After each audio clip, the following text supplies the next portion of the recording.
नमः शिवाय। अध्याय 42 शिव महापुराण रुद्र संहिता।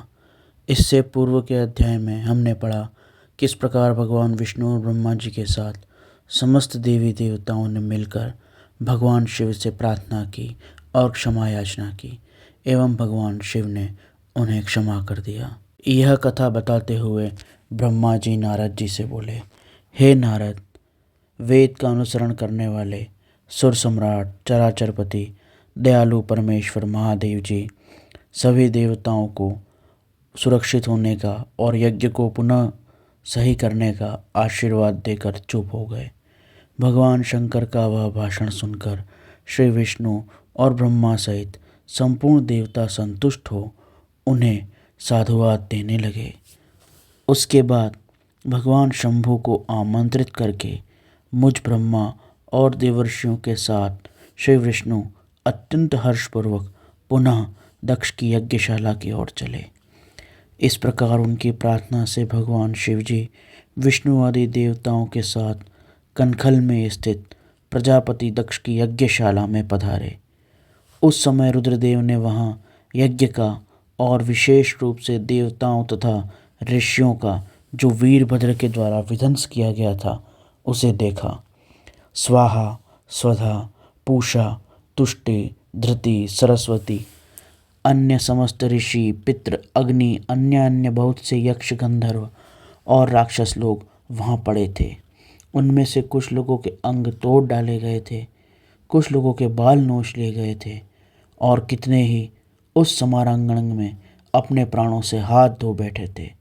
उस यज्ञ की वैसी दुरवस्था देखकर भगवान शंकर ने अपने गणनायक महापराक्रमी वीरभद्र को बुलाकर हंसते हुए कहा, महाबाहो वीरभद्र, यह तुमने कैसा काम किया? तात, तुमने थोड़ी ही देर में देवता तथा ऋषि आदि को बड़ा भारी दंड दे दिया। वत्स, जिसने ऐसा द्रोहपूर्ण कार्य किया, उस विलक्षण यज्ञ का आयोजन किया और जिसे ऐसा फल मिला, उस दक्ष को तुम शीघ्र ही यहाँ ले आओ। भगवान शंकर के ऐसा कहने पर वीरभद्र बड़ी उतावली के साथ दक्ष का धड़ लाकर भगवान शिव के सामने डाल दिया। दक्ष के उस शव को देखकर लोक कल्याणकारी भगवान शंकर ने आगे खड़े हुए वीरभद्र से हंसकर पूछा, दक्ष का सिर कहाँ है? तब प्रभावशाली वीरभद्र ने कहा, प्रभु, हे शिव शंभु, मैंने उसी समय दक्ष का सिर आग में होम दिया था।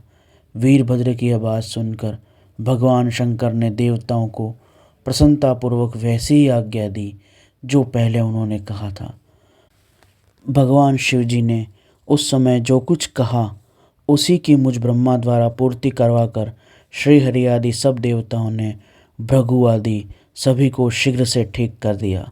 उसके बाद शिव जी के आदेश से प्रजापति के धड़ के साथ यज्ञ पशु बकरे का सिर जोड़ दिया गया। उस सिर के जोड़े जाते ही भगवान शिव जी की शुभ दृष्टि पड़ने से प्रजापति के शरीर में प्राण आ गए और वे तत्काल सोकर जगे हुए पुरुष के भांति उठकर खड़े हो गए। उठते ही उन्होंने अपने सामने करुणानिधि भगवान शंकर को देखा। उन्हें देखते ही दक्ष के हृदय में प्रेम उमड़ आया। उस प्रेम ने उनके अंतःकरण को निर्मल एवं प्रसन्न कर दिया। पहले महादेव जी से द्वेष के कारण उनका अंतःकरण मलिन हो गया था, परंतु उस समय शिवजी के दर्शन से वे तत्काल शरद ऋतु के चंद्रमा की भांति निर्मल हो गए। उनके मन में भगवान शिव की स्तुति करने का विचार उत्पन्न हुआ, परंतु वे अनुराग के आधिक्य के कारण अपनी मरी हुई पुत्री का स्मरण करके व्याकुल हो जाने के कारण तत्काल उनका स्तवन न कर सके।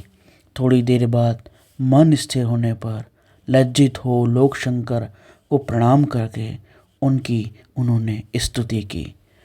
उन्होंने भगवान शंकर की महिमा गाते हुए उन्हें बार बार प्रणाम किया और कहा, परमेश्वर, आपने ब्रह्मा होकर सबसे पहले आत्मतत्व का ज्ञान प्राप्त करने के लिए अपने मुख से विद्या, तप और व्रत धारण करने वाले ब्राह्मणों को उत्पन्न किया।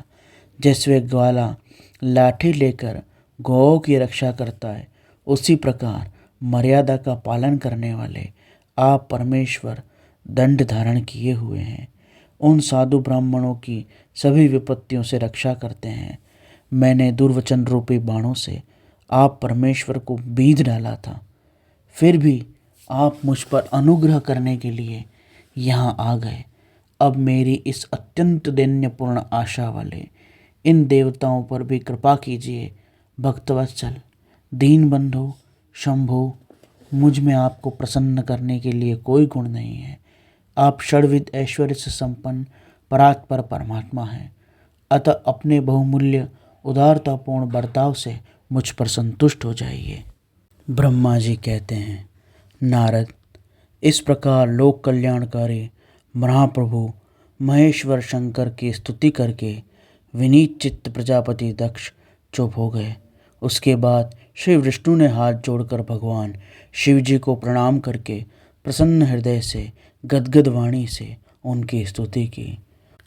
उसके बाद मुझ ब्रह्मा ने भी उनकी स्तुति की। मैंने कहा, देव महादेव, करुणा सागर प्रभु, आप स्वतंत्र परमात्मा हैं, अद्वितीय एवं अविनाशी परमेश्वर हैं। हे देव, हे ईश्वर, आपने मेरे पुत्र पर अनुग्रह किया। अपने अपमान की ओर कुछ भी ध्यान न देकर दक्ष के यज्ञ का उद्धार कीजिए। देवेश्वर, आप प्रसन्न होइए, समस्त शापों को दूर कर दीजिए। आप महान संज्ञान हैं, अतः आप ही मुझे कर्तव्य की ओर प्रेरित करने वाले हैं और आप ही अकर्तव्य से रोकने वाले हैं। महामुने, इस प्रकार परम परमेश्वर महेश्वर शिव की स्तुति करके मैं दोनों हाथ जोड़कर मस्तक झुकाकर खड़ा हो गया। तब सुंदर विचार रखने वाले इंद्र आदि देवताओं और लोकपाल भगवान शिव की स्तुति करने लगे। उस समय भगवान शिव का मुखारविंद प्रसन्नता से भर गया। इसके बाद प्रसन्नचित हुए समस्त देवताओं और दूसरे सिद्धों, ऋषियों, प्रजापति आदि द्वारा भी शंकर जी का सहर्ष स्तवन किया गया। इसके अतिरिक्त उपदेवों, नागों, सदस्यों और ब्राह्मणों ने पृथक पृथक प्रणाम पूर्वक बड़े भक्ति भाव से भगवान शिव की स्तुति की। इस प्रकार शिव महापुराण रुद्र संहिता द्वितीय खंड का अध्याय 42वां यहाँ संपूर्ण हुआ। शेष अगले अंक में। ओम नमः शिवाय।